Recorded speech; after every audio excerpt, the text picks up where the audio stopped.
Welcome to పురాలోకల్. తిరుమల తిరుపతి దేవస్థానం చరిత్రలోనే ఒక అరుదైన రికార్డు నమోదైంది. కలియుగ వైకుంఠనాథుడి చెంత విరాళాల రూపంలో భక్తుల భక్తి వెల్లువెత్తింది. టీటీడీ ఆధ్వర్యంలోని వివిధ ట్రస్టులకు కేవలం ఒక్క రోజులోనే ఊహించిన స్థాయిలో రికార్డు విరాళాలు వచ్చి చేరాయి. ఒక్కరోజే భక్తులు ఏకంగా 96.98 కోట్ల విరాళాలను సమర్పించారు. అయితే ఈ స్థాయిలో విరాళాలు పోటెత్తడానికి ఒక ముఖ్య కారణం కూడా ఉంది.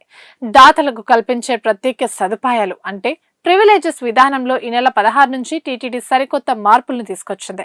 కొత్త పాలసీ ప్రకారం ఈ సదుపాయాలు కొంతమేర తగ్గనున్నాయి.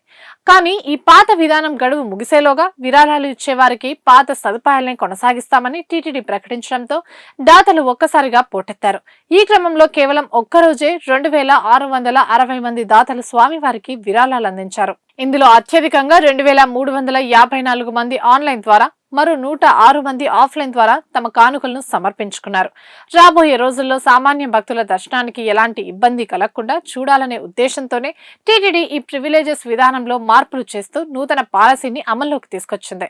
జూన్ 26వ తేదీ నాటి లెక్కల ప్రకారం టీటీడీలో మొత్తం 1,97,888 మంది దాతలు నమోదు చేసుకోగా, అందులో ₹1,00,000 విరాళం ఇచ్చిన వారు 1,50,000 మంది, అలాగే 10 లక్షల విరాళం అందించిన దాతలు 22,000 వరకు ఉన్నట్టు అధికారులు వెల్లడించారు.